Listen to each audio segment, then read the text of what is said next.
Good morning बच्चों, मैं मोनिका शर्मा आपकी मैथ्स की टीचर आज की कक्षा में आपका स्वागत करती हूँ। आज हम पढ़ेंगे कक्षा 3 की गणित का अध्याय 2 जिसका नाम है जोड़ और इसके भाग 2 में आज हम अभ्यास 2.1 के सभी प्रश्नों को हल करेंगे। ठीक है कि आज की कक्षा में हम अभ्यास 2.1 के सभी प्रश्नों को हल करेंगे। तो चलिए कक्षा में अभ्यास 2.1 का जो पहला प्रश्न है वो है रिक्त स्थानों की पूर्ति करो। कि आपको कुछ रिक्त स्थान दिए हुए हैं और उन रिक्त स्थानों की आपको पूर्ति करनी है, लेकिन वो पूर्ति कैसे करनी है तो हम देखते हैं।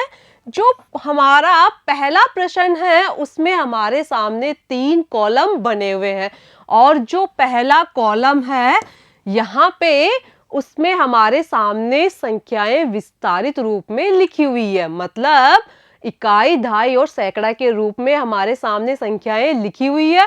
और जो दूसरा कॉलम है उसमें भी संख्याएं विस्तारित रूप में तो लिखी हुई है, लेकिन सिर्फ सैकड़ा और दहाई के रूप में संख्याएं लिखी हुई है।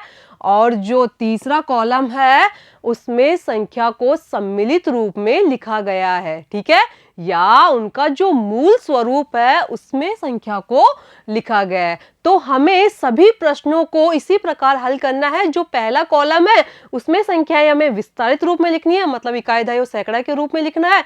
और दूसरे कॉलम में हमें जो संख्याएं है उसे हमें सैकड़ा और दहाई के रूप में लिखना है। और जो तीसरा कॉलम है उसमें हमें संख्याओं को उनका जो मूल स्वरूप है या उनका जो मूल रूप है उसमें लिखना है। ठीक है, तो जो पहला प्रश्न है उसमें हमारे सामने लिखे हुए हैं 300 प्लस 40 प्लस 7। क्या क्या लिखे हुए हैं हमारे सामने लिखे हुए हैं 300 प्लस 40 प्लस 7। ठीक है, और हमारे सामने जो संख्याएं लिखी हुई है वो पहले गणित में लिखी हुई है और नीचे वो ही संख्याएं हिंदी में लिखी हुई है। ठीक है, तो यहाँ हमारे सामने सबसे पहले 300 प्लस 40 प्लस 7 गणित में लिखी हुई है और फिर बाद में 300 प्लस 40 प्लस 7 हिंदी में लिखे हुए हैं। ठीक है, और उससे अगला कॉलम हम देखते हैं तो उसमें संख्याएं हमारे सामने 300 प्लस 47 के रूप में लिखी हुई है। कि जो संख्या है वो सैकड़ा और दहाई के रूप में लिखी हुई है तो उसको हम लिखेंगे 300 प्लस 47। ठीक है, और 300 प्लस 47 को हम हिंदी में लिखेंगे कुछ इस तरीके से। ठीक है, अब जो तीसरा कॉलम है उसमें संख्याएं व संख्या नाम लिखा हुआ है। जैसे 300 प्लस 40 प्लस 7 को हम लिखेंगे 347 जो यहाँ लिखा हुआ है। ठीक है, अब अगला प्रश्न हम देखते हैं उसमें हमारे सामने 200 प्लस 70 प्लस 9 लिखे हुए हैं। हमारे सामने क्या क्या संख्याएं लिखी हुई है वो लिखी हुई है 200 प्लस 70 प्लस 9। अब ये संख्याएं हमारे सामने गणित में तो लिखी हुई है, लेकिन अब हमें इसे हिंदी में लिखना है। तो लिखिए, यहां हम लिखेंगे 200 प्लस 70 प्लस 9। ठीक है, 200 प्लस 70 प्लस 9। ठीक है, अब इसे हमें सैकड़ा और दहाई के रूप में लिखना है। तो सैकड़ा और दहाई के रूप में लिखने के लिए हम जब 70 में 9 जोड़ेंगे तो हमें क्या प्राप्त होगा, हमें प्राप्त होंगे 79। ठीक है, तो हम यहां लिखेंगे 200 प्लस 79। ठीक है, अब 200 प्लस 79 को हमने गणित में तो लिख दिया, अब हमें इन संख्याओं को हिंदी में लिखना है। तो हम यहां लिखेंगे 200 प्लस 79। ठीक है, अब जो अगला कॉलम है उसमें हमें संख्या नाम लिखना है या संख्या का जो मूल स्वरूप है वो लिखना है। तो जब हम 200 में 79 जोड़ेंगे तो हमें प्राप्त होंगे 279। तो 279 को हम लिखेंगे यहाँ पे 279। ठीक है, अब हमने 279 को या 279 को गणित में तो लिख दिया और अब हम लिखेंगे उसे हिंदी में 279।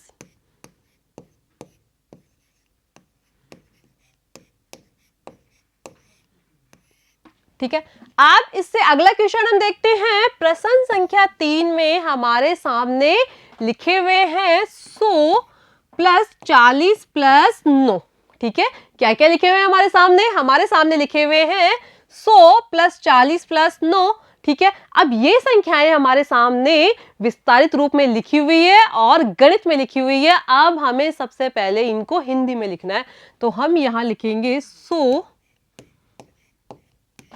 को हम 100 भी लिख सकते हैं। ठीक है, 100 प्लस 40, 100 प्लस 40 प्लस 9। ठीक है, अब हमें जो दूसरा कॉलम है उसमें हमें संख्याएं सैकड़ा और दहाई के रूप में लिखना है, और सैकड़ा तथा दहाई के रूप में लिखने के लिए हम जब 40 में 9 जोड़ेंगे तो हमें प्राप्त होंगे 49। ठीक है, तो यहां हम लिखेंगे 100 प्लस 49। ठीक है, तो यहां हम इसे हिंदी में लिखेंगे 100 प्लस 49। ठीक है, 49। अब हमें जो तीसरा कॉलम है या तीसरा खाली कॉलम है उसमें हमें संख्याओं का जो मूल रूप है वो लिखना है। तो हम जब 100 में 49 जोड़ेंगे तो हमें प्राप्त होंगे 149, और 149 को लिखेंगे हम यहाँ पे सबसे पहले गणित में, और फिर हम इसे हिंदी में लिखेंगे। तो हिंदी में लिखेंगे हम 149, 149। ठीक है, अब जो प्रश्न संख्या 4 है उसमें हमारे सामने जो संख्याएं दी हुई है वो है 800 प्लस 90 प्लस 9। ठीक है, अब ये गणित में लिखी हुई है और हमें इसे सबसे पहले हिंदी में लिखना है। तो हम यहां लिखेंगे 800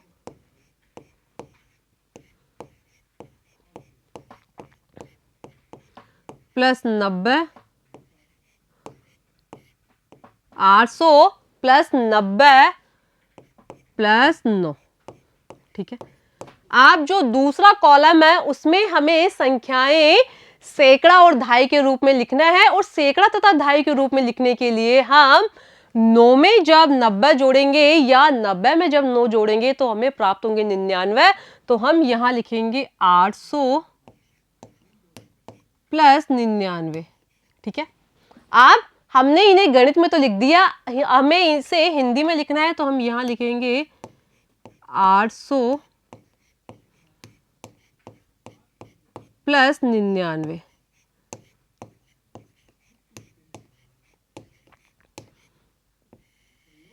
ठीक है, अब जो तीसरा कॉलम है उसमें हमें संख्याएं उनके मूल स्वरूप में लिखनी है। तो 800 प्लस 90 प्लस 9 का जो मूल स्वरूप होगा या जो संख्या नाम होगा वो होगा 899, और 899 को हम यहां लिखेंगे।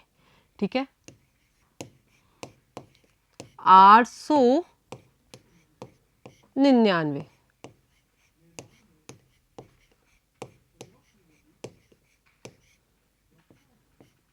ठीक है, तो इस प्रकार हमने प्रश्न संख्या 1 को हल किया है। ठीक है, अब जो पांचवा प्रश्न है उसमें हमारे सामने संख्याएं लिखी हुई है 200 प्लस 60 प्लस 9। ठीक है, तो ये हमारे सामने गणित में लिखी हुई है और सबसे पहले हम इसे हिंदी में लिखेंगे। तो लिखिए 200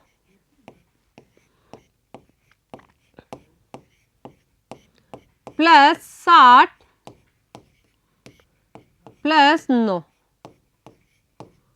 ठीक है, आप जो दूसरा कॉलम है उसमें हमें संख्याएं सैकड़ा और दहाई के रूप में लिखना है। तो सैकड़ा और दहाई के रूप में लिखने के लिए हमें 60 में 9 जोड़ने होंगे, और जब हमने 60 में 9 जोड़े तो हमें प्राप्त हुए 69। तो यहां हम लिखेंगे 200 प्लस 69, 200 प्लस 69। ठीक है, अब हमने इनको गणित में लिख दिया, इसके बाद में हम इसे हिंदी में लिखेंगे 200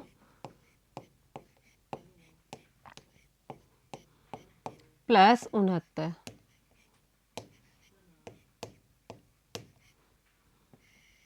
200 प्लस 69। ठीक है, अब जो तीसरा कॉलम है उसमें कौन सी संख्या आएगी ये जानने के लिए हमें 200 प्लस 69 करना होगा। और जब हमने 200 में 69 जोड़े तो हमें प्राप्त हुए 269, उसको हम लिखेंगे यहाँ पे 269। ठीक है, 269 को हमने गणित में लिखा कुछ इस तरीके से, और अब इसे हमें हिंदी में लिखना है। तो लिखिए 269।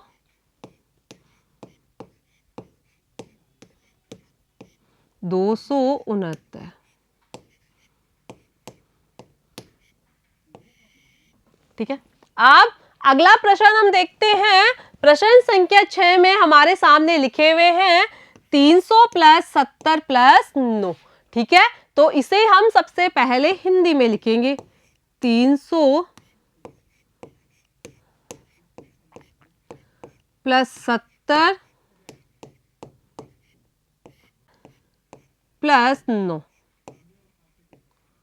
ठीक है, अब जो दूसरा कॉलम है उसमें कौन सी संख्या आएगी ये जानने के लिए हमें 70 में 9 जोड़ने होंगे, और जब हमने 70 में 9 जोड़े तो हमें प्राप्त हुए 79। ठीक है, तो यहां हम लिखेंगे 300 प्लस 79। ठीक है, अब इसे हमें हिंदी में लिखना है, तो यहां हम लिखेंगे 300 प्लस 79। 300 प्लस 79। ठीक है, और यहां जो संख्या आएगी उसे जानने के लिए हमें 300 में 79 जोड़ने होंगे, और जब हमने 300 में 79 जोड़े तो हमें प्राप्त होंगे 379, और 379 को लिखा हमने यहाँ पे। ठीक है, 379 को सबसे पहले हम गणित में लिखेंगे, उसके बाद हम इसे हिंदी में लिखेंगे। 379।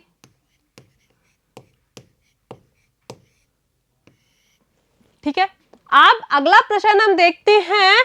यहां हमारे सामने 9 प्लस 1। ठीक है, हमारे सामने क्या लिखा हुआ है? हमारे सामने लिखा हुआ है 9 प्लस 1। तो जब हमने 9 में 1 जोड़ा तो हमें क्या प्राप्त हुआ? हमें प्राप्त हुए 10।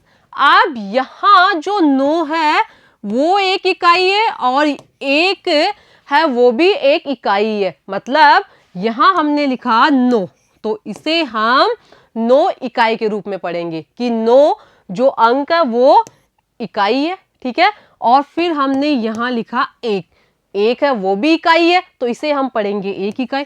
और जब हमने 9 इकाई और 1 इकाई को जोड़ा तो हमें प्राप्त हुई 10 इकाई।